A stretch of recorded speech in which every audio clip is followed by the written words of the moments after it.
Welcome friends, LostScarf here, and it's time for the one-shot, and I am like a year and a half late on this one. Pillars of Eternity. This game is amazing. This game came out in March 2015. I regret taking this long to play. We kickstarted this game. I never had the time. This game is great.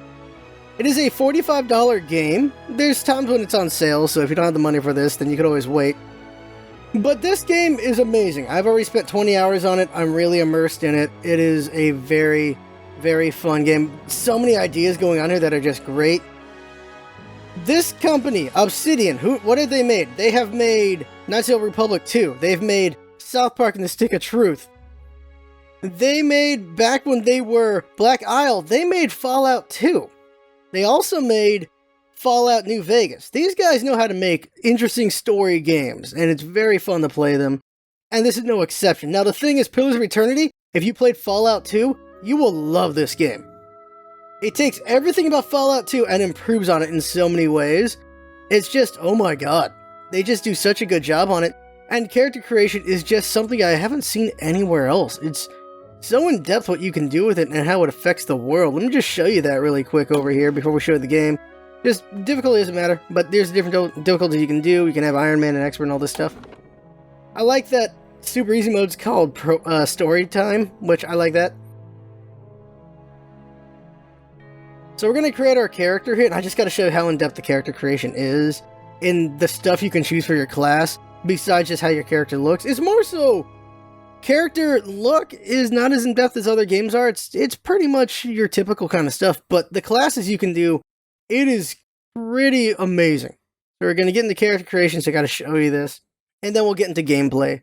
And I'll show you why I say it improves on everything about Fallout 2 very well. Well, for the most part. 5 wagons grope blindly for the path on a starless night, their master glancing ever upward to the skies for assurance that he is on the right course.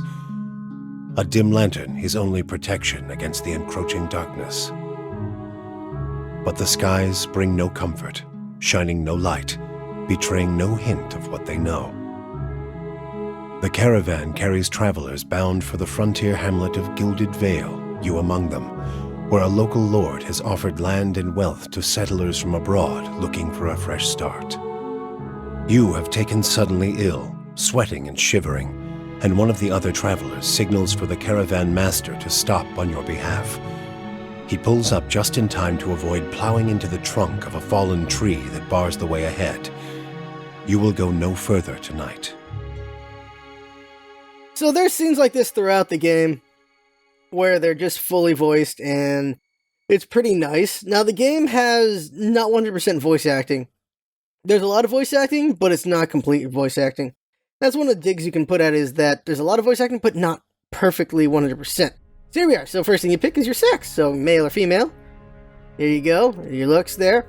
And you go from next. So now you have races. Human, Amoa, Dwarf, Elf, Orlan, then there's the Godlike. And what's awesome about this, and each race has different stats, but what's awesome about this is you pick them, and there's different types of Godlike. And this will actually affect things in the game. As you can see, different stats, and also there's conversations that are affected by what you are. Same thing goes for the Orlan. These little dudes, being of these two different groups will affect things. Being an elf. You be an elf, you're a wood elf or a pale elf. Same thing goes for the dwarves. The dwarves can be from the mountains or boreal. The Amana, they're from three places, no, island and coastal. And you got the humans, they're from 3 places. You got meadow folk, ocean folk, savannah folk, and you'll see they're just different from which place you choose. So we're savannah folk, and then we get to pick our classes. And here's what is so fascinating about this. There's so many different classes. You got your usual stuff. Barbarian, paladin, chanter. Chanter's an interesting combat type where they sing songs when they're fighting, and you can choose different songs as you're going, and it's a way to buff your teammates and yourself. Priests, rangers, ciphers are like psychic mind control type. Druids, rogue, your wizard, your fighter, and your monk. And oh, wizards are very interesting. Let's just go with the paladin. And here's what's nice about this. You go into paladin, and then there's different types of paladins. And this will affect dialogue in the game. Also, this is what's fascinating is your choices affect how strong you are. So if you are just a cruel type, like you like being cruel and aggressive, then you want to be this. You want to be a bleak walker. But if you like to play like a hero type, stoic and rational, you like the kind wayfarers, benevolent and passionate, like your choices, if you do choices that work towards your order, you'll be stronger. If you do things that don't work towards it, you'll be weaker. So you kind of lock yourself into what kind of person you want to be when you're a paladin. You can go over here and be a wizard, pick that, and you pick your spells. First level spells, and as you level up, you can get all these other level spells. Over here with the monks, you pick your monk, and you can just start with abilities like so. So there's different things going on here. Ciphers, the different abilities you can pick through. Chanters, different songs you can choose, as you can see. Barbarians, you just pick in abilities. So it's fascinating which ones have something like the paladin, where they have all these things they can choose from as far as orders go, while you have priests, where you just pick the different gods you can be worshipping. And so this, again, affects your stats by how you make your choices, which is very interesting. And then there's your pick and your other stuff. That's just something I really like.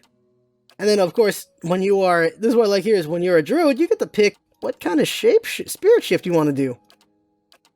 It's just very fascinating, the different ways you can go about the game like this. I just love that your order will affect some of your dialogue, and just how your stats are and stuff. Like here, I can pick lay hands for healing, or make my sword hit harder with Flames of Devotion. You can get the other one later if you want. Then, of course, there's your stats in the show. What stats work well with you? Just putting up a bunch of stats for no reason. Just putting up... There, I have a bajillion resolve. There we go. Next. There's your attributes right there, and then we get to pick our culture. Yep, there's even more background. So, I'm from here, I'm from there, I'm from this place, I'm from these places, and they have stat effects, but also it affects dialogue. Because if you're a native of Ader, then you know about this place, and you'll have, like, just dialogue about that. Or if you ask about Adar, despite the fact you're from there, they'll make comments about that. It's very interesting. As you can see, it also affects your equipment. All these things just affect stuff about you. Now, just say we're from Deadfire Archipelago. See, you got this. They get to pick your background. Aristocrat, Drifter, Hunter, Explorer, Laborer, Mercenary. You see these stat effects because of them. Raider, Merchant, Slave. Aristocrat. Like, when you're an aristocrat, if you're dealing with the high level, like the higher class people, you'll know how to talk with them. You'll have dialogue choices for that. Whereas if you're a slave, you'll have dialogue choices for slave stuff. That's very interesting to me. Go with you are an explorer. And then your appearance, you can of course mess with the facial, mess with the head, mess with the hair. You see there's not, it's your typical number of options for things. Use your colors. Now here's the thing, they don't do like a color scheme, like a color box or anything like that. It's just pick whatever from these color choices, things for primary and secondary. So the character creation is much to be desired. But it's not the major thing about it, I suppose. Then you can pick your portrait and just go with that portrait. Then go next, and then it's your voices. Yeah. Stand together! And you can also have a chick voice for you. Or you're just silent type. Let's see over here. Just be benevolent. There you go. And then you make your name, that's everything there. We'll pop out now. But I just like your character creation, how much all this is. And this actually affects a lot about you.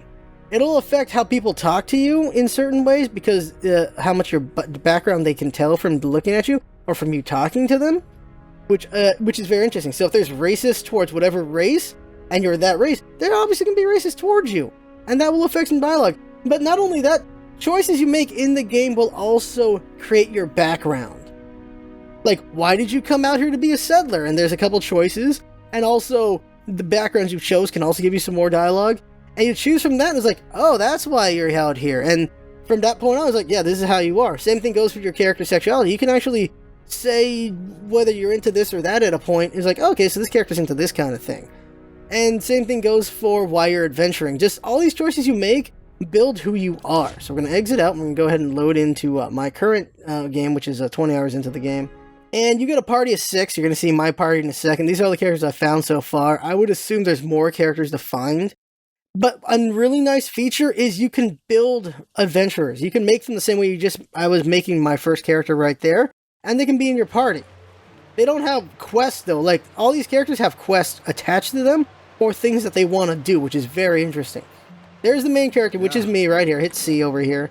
So here's me. I'm kind of benevolent, clever, stoic, diplomatic, passionate, rational, honest, and you can see I get disposition towards benevolent and passionate, so I'm doing pretty well right here.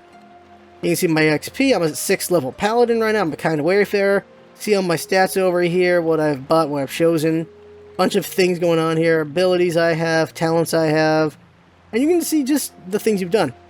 In the game world, I've been playing for 2 months, 5 days, 15 minutes apparently. How much time I've spent through travel time is this long. Relations with these places, the Gilded Veil sees me as a champion, Defiant Space sees me as neutral. If you played Fallout, you recognize this kind of stuff, like Fallout 2, where different places, how they feel about you, and that'll affect sales and just other conversations, stuff like that. Most powerful enemy defeated this is the party right here. Eloth, which is our mage, he's done that. So Eloth has killed our strongest enemies, apparently. Holy crap. Oh, here we go. Personal history. Here we go. So time to party, 7 days and all this. Over here, enemies defeated. All these things. I've been knocked out 7 times. Oh, the HP system I gotta talk about. Then here's Aloth, which is our mage, which means he's strong, and these are all of his abilities and everything. And he's gentry and stuff like that. And then we got Ader, which is... I love Ader. He's great. Adir. He's voiced by McCree from Overwatch. You got Durance, which is this crazy-ass fire priest guy. And we got over here Kana, which is a chanter. You see he's one of those fishy kind of guys there. He's got an aquabus. And then this is the most fascinating thing. Sagani, she's an archer dwarf with a wolf. Let me show you the wolf. We'll move around here. There's the wolf right there. Like, have you ever seen like a forest dwarf before? I've never seen a forest dwarf before, so I find that interesting. And all these characters have quests attached to them, and you can talk to them personally. So I can go here, talk to him. Like, hey buddy, hey Eloth. And I can talk to him about all these things. I can talk to him about Ader. So like, yeah, that's what I do. Forgotten your homeland already? No mind, and stuff like that. Because he knows I'm from Adir, so why am I asking about Adir, right? Hey. I mean, and then we got, Ader, and then here's Adir. Those two names are similar, and you can talk to him about stuff. And we're on his quest right now. We're trying to find information about his brother. He also worships Aothis, which is a god, and we can talk to him about that stuff. Durance over here. You can talk to him about things. He has a lot of questions to ask him. Yes. Khan over here's a chanter. Like, right here, you can see the different combat schemes. For my guy who's a paladin, this is his combat scheme going on here. How may I help? For Eloth, who's got all these abilities from these different spells, you can see going on right here. And then we got Durance, who's a priest. He has different spells like this. And here's a warrior, so his stuff looks like this. Yes. And Chanter, so you can see, is very different looking. And then we have Sagani, who has a different setup there. And she also has her wolf right there, who has HP. That's very interesting. You can walk around here. There's campfires. You can speed up the game, so you can move a bit faster. Stuff like that. And the great thing is, I'll show you combat. Let's go ahead and do this quest I got here. So we're going to do supply and demand. Street thugs are harassing prostitutes and clients at the Salty Mast. Giggle. Maya, the proprietress, would like to put an end to it, but the agitators may have their own grievances. Find and confront the thugs. A nice thing about this game is you can dialogue your way through a lot of things, and you can also kill your way through a lot of things if you want. And there's just so many different options for dialogue. Now, we're looking for these thugs, and I don't remember where they are, so I'm going to want to go back and talk to them. Let's go over there. And here's the inventory system right here. You got all the things people care. There's no weight in this game, thank God. I'm tired of weight. So I can have a bajillion things in the group stash, as you can see right there. But you can only hold this much stuff, and you can just give them like traps and everything. These are different pets I can have. You got different rings and belts and all these other equipment you can have. I have multiple spell books for Aloth. You can take these off people you kill. You can get their spells. And for money, you can learn more spells for your character, but you can only have, as you can see with Aloth, How may I help? maximum of 4 at a time for what he's doing. And there's just some fun spells to play. And if you mess up, though, the friendly fire is a thing in this game. You can mess up and F up your own teammates really bad if you're not careful. Sure. So here we are. I gotta ask her about where they guys are, because I don't remember where they are. Let's see here. I've got questions. Yeah, what do you know about these attacks? Alright. Let you pass, whoever. Okay, I'm gonna have to find it, because I don't remember where those thugs are. I gotta go find those thugs. Go me. We can go over here to any bar, and any riggers looking for work. And here, you can make adventurers, and you can have their levels. Like, I can make a level 5 adventurer. So you can just go in here and say yes. And we're in here, and we can make a character. And they can be part of our party, or we can send them out on quests. because later on in the game, you get your own place. I'll show it right now. You get your own stronghold, and at that stronghold, you can get quests. You can have stuff like this. You can assign characters to a quest. I don't have an I can assign right now because all my party's with me. I can put people in prisons. There's a lot of things you can do. I can build things. I can have people work for me to defend my place because you get monthly money. There's a lot going on here. Security, prestige. Oh my god, there's just so much going on. I really enjoy how much they give you in this game. I can also sneak around. Keeping an eye out. Obviously, everyone can see me right now. Alright. And let's go about this quest. So where are these thugs at? Or I could just go somewhere for combat, not to show you the quest. Like, questing is your usual fare of, you know, questing. Go to places, get quests, do things, fight people or talk to people and stuff like that. And I'm trying to find thugs right now. I can also hit tab to see what everyone is. That's a sailor there. Like some thugs robbed a guy. Oh, here they are. Well, let's go to these guys. What have we here? Another tourist in the gift. He nods to his shifty-eyed companions. Let's give him proper welcome.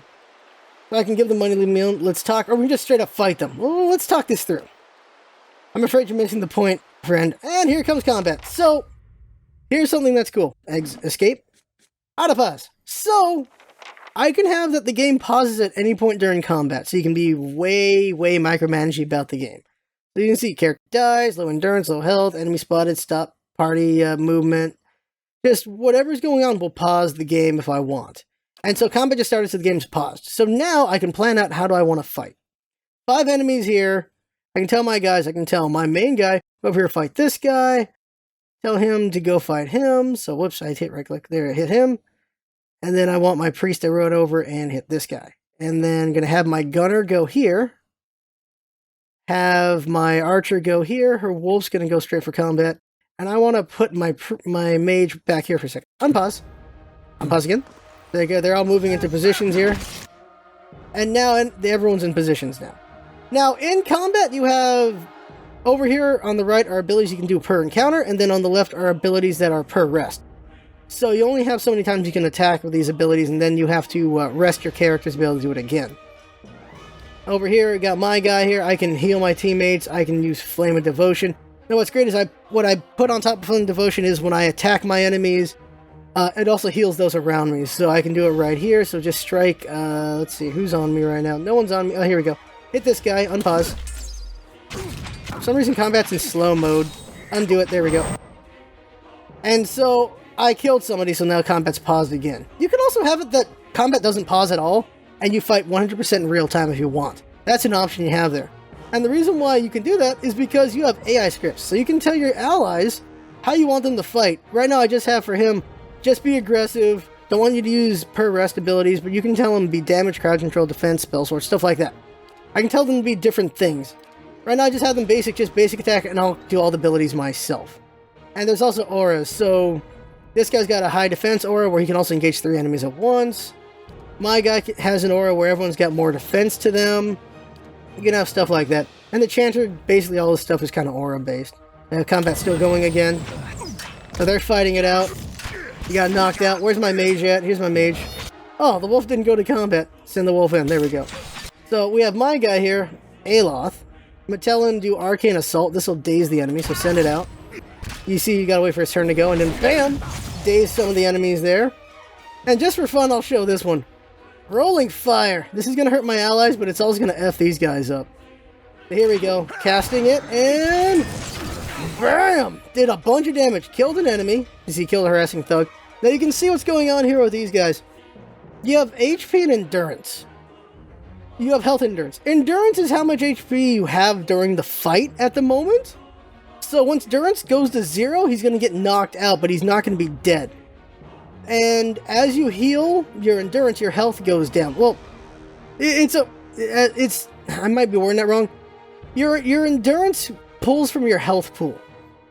So if you have 60 health, you have 60 endurance maximum possible. Because you can heal that endurance back to full, and as it gets knocked down, the health gets knocked down as well. If you hit 0 endurance and 0 health, your character can die, and they're done, they're gone. Usually they get injured first, and then if they get taken out again when they're injured, then they die. And when they're dead, they're gone. You lose your chance of doing any of their quests and all that stuff, and that really sucks to have happen. Let's just keep having combat happen here. Looks like, okay, Durance is now low on endurance, which is why it paused again. You can see I'm super micromanaging this. We can have it fully live if we want. I'm going to have Durance cast a heal down since he's so hurt. And combat's still going here. And they're fighting. Durance is pretty beat up. Now, this is why I'm going to want to use a campfire or go to a hotel and rest soon, because Durance is getting really low on his health, which is not good. Now have Durance do another healing ability. Now have Aloth do a missile, which specifically hits a target, so we're going to have him just hit this badly injured thug here. And there we go. So he's casting that. As you can see, the fire is still bouncing around. I can have her go ahead and just do a bleeding shot as well. Just bleed that guy. Here comes the fire again! Oh, it almost hit people, but it didn't. Stopped right there. Aloth kills another person. It's fun having a mage do work. Another thing is characters can have a second wind where they will heal some of their endurance during the round. Let's do lightning for fun. Here we go. Hit them with lightning. We're not going to kill anyone, so it's fine. And lightning bolt! Good damage there. Your characters will comment if they get hit with friendly fire, though, which is great. And we're done with that fight. And let's loot everyone. You can just quickly loot, put everything in the stash, and loot all. Loot all, there we go. And what has happened with our quest now? Well, finding friend the thugs. One of the thugs dropped a key that looks like it belongs to the house in Andra's gift. Have evidence of a larger plot. So there might be a larger plot here. So we can go to Andra's gift, which is where we are. So we got to find where this could be going to. So we could assume it's one of these abandoned houses. I've been to this one already, so it's not this one. So let's go ahead and go to here. Abandoned house over here. See if the key will go here. They're running over here. No, we are pretty beat up, so I don't know if I want to engage in another fight right now, but just go in. Suppose I should show combat if it's not so pause happy as well. Door locked? No, that's just a place. And there's nothing going on in here. We can search things for stuff. There's nothing going on there. Look around places. There's nothing locked around here, so this isn't the place to go. I've already robbed this place. What am I doing? The story's pretty interesting. Not gonna spoil anything of that. It's a pretty interesting story going on. I'm 20 hours into it. The stronghold takes a while to get. It's part of the main quest. And it's just awesome. Right now, I'm about to have a war. This is what's interesting, because I did it, but I failed horribly, so I reloaded. Scum save. You can have a war where there's like 20 people on your side and 20 people on the other side. And it's just so freaking cool having so many things fighting at once. Oh my god, it's so great. And that was me fighting it unprepared. Just I'm going to fight it prepared by just doing questing, getting my guys leveled up, and trying to enlist helpers for that fight, for that army fight. And it looks like this is the place to go. I'm going to save really quick, and let's go in there. Durance might get killed here if I'm not careful. Oh, hello. Now, very quickly here, we're going to go over here. I'm going to turn off all pause. Can I do undo? There we go. So that we can see just super real-time combat. May as well. Yeah. Alright, so here we are, and let's see why these guys are harassing, right? Good day, stranger. Hello there. Okay, so you don't look like one of the knights. Can I help you with something? Who are you? If you're a lieutenant with the dozens, she taps her dented breastplate. We're the last fighting force in Defiance Bay that remembers what it means to be Drywoodian. And unfortunately, I'm the only one who seems to care about the way Maya is squeezing the locals. I'm here about the trouble at the Salty Mast. The ordinary Keith are angry, as they should be with the crooked toadying up to the nobles, she sneers. She's using the tragedy of Wyden's legacy to line her pockets. She's no better than the Adirian overlords we drove out 200 years ago. So, Wyden's legacy, right now, babies are being born without souls.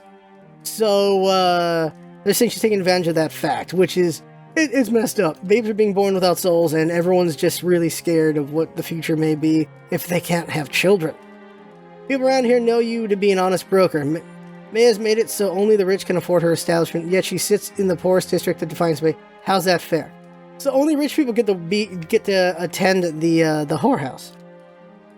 We've taken matters into our own hands, but she's the real criminal here. Why don't you tell her to back down? So if I had intelligence 15, I could have a dialogue here, which I like that they show you dialogue you could have if you had the stats for it. That's a good point. I'll see if I can get Maya to lower her prices, resolve intimidate, call your thugs off, or I'll show you what real violence is. I'm with Maya, the violence has to stop. Now, I'll probably try to talk this out, but for the sake of combat, intimidate. And hands over her sword. Her compatriots look between the two of you. Nervously, she sighs. Go tell that Almoa that will leave her alone, but the common folk will remember this when all her fancy friends find a new place to spend their time and coin. So that could affect things later on. Now, time to be a dick. Yes. Alright, let's see some combat here. Now I'm going to attack them, they're going to attack us, so... This is going to hurt everyone in the room because that fireball is going to bounce. Here we go! Combat starts! Okay, everyone's fighting now. How's my Shanta doing? She's doing here, put down the poison shot. Yeah, give him the arrow. There you go. Durant's over here. Have him go ahead and just give some more heal down here. How may I help? Alof getting hurt. Do a daze on him. Let's do a giant fireball for fun. Fireball coming up. And mages can be interrupted during spellcasting, by the way. They can be interrupted. Backing off there. Oh, yeah, here you go. Ray of Fire is pretty cool. Put that down. Burn him down. There you go. Ah, Durant didn't die. That's good. This guy's got a knockdown. Oh, they're already dead. So you can see, you can be... Oh, she's left. Mercy! If her staggers back, barely on her feet. Please. So you can take them prisoner, or you can kill them. Kill her. And she's dead. I've yet to see a good use of prisoners yet. Alright then. Okay, just take all these items here. We're using a deer right now. I'm getting the land and his name mixed up. Like, Adir. I think the land's called Adir, and his name's Adir. So their names are too confusing with that too. But there we go. I looted everyone, killed them all, and I'm gonna reload and not do that in the real play. But just want to show more combat. So you can make the combat as active as you want, or as micromanagement as you want. I feel like when it comes to a boss fight, you probably want to have more micromanagement. But the option is nice to have. It really is. And the thing about this world is, it's a very fascinating world where souls, when you die, you're reborn. Your soul just goes into a new body with a new person. That's why it's so concerning that babies are soulless. So what's going on with the souls of people after they pass? What's happening there? Because, like, the dwarf, her quest is, she's looking for the person who has the soul of her elder. Because the way their tribe works is they like to find, just important people from the past of their tribe and tell them how the tribe's doing, which is very interesting because some people can kind of remember their past lives. Like our character, they can do interesting things when it comes to souls. That's what makes it so special, and we can see things into souls. We can see the past lives of people, so that's what's kind of fascinating about our character and the world. There's so many souls you can look at and learn about past experiences. It's a very huge and interesting world, which is probably why people say it's a 100-hour game. There's so much you can read, there's so much you can experience, there's so many side quests, there's just so much fighting you can do. There's a dungeon under the stronghold called the Endless Maze. And I've been taking time going through that, and I'm not even sure how much of a dent I put in it. There's a lot of content to this game. So look at the price, $45? That's about $1 for 2 hours each, like holy crap. And then there's the DLC, which is about $20-something, so there's DLC as well. 2 more characters, its own area. They built you a big world with this game. That's what they've done for sure. And interesting news is coming up. There's going to be another game called Tyranny coming out. It's building on Pillars of Eternity, what they did here. The next game coming from Obsidian comes out in 2017, I believe. And I'm really fascinated with that one. And just, wow. Obsidian's doing some really good work with their RPGs. I like this game. When I have free time, I'm going to try to tackle the whole 100 hours because I really am interested in this world and where these characters go. And yeah, that right there is the one shot. I showed off character creation, some questing, just a lot of the mechanics of the game, combat. And there's a lot of options, as you saw with the pause menu and just how you want to have the combat paused. Oh, there's also buffing from camp. So you can't sleep here, but you can sleep and you can have different choices like, I want my characters to have a buff of, well, if you give them enough survival, they can have buffs like damage reduction, or they have more, more stamina or different stats. Same thing if you put them in a specific hotel, or if you have them sleep in certain areas in the stronghold, you can get +2 to lore. Just different stats can be put up. It's very interesting. Here. And then, yeah, there's also buffs from items. You can get beer buff, where with beer, let's take a look at beer really quick, just show this really quick. So beer, so right here, you can have +1 damage reduction for 300 seconds. And you get stuff like that. And there's all these other things you can eat for stat buffs and everything, and there's pets. This pig is a pet. That right there is a pet you get. I can also have an undead cat. It's half dead, half alive. It's crazy. A black hound. I can have a little spider with me. A little worm with me. A bunch of different things you can have as pets, which I find kind of fun. They don't interact with anything. They're just there to be cute. But it's just a funny thing to have, and I like this game. I really like this game.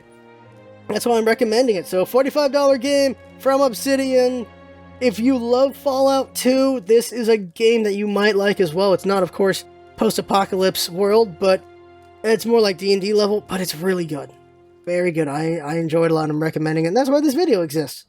So there you go. That right there is the one shot. I had fun making this video. Hope you had fun watching it, and that's what it's all about, isn't it? Having fun. Thanks for coming by, and see you next time.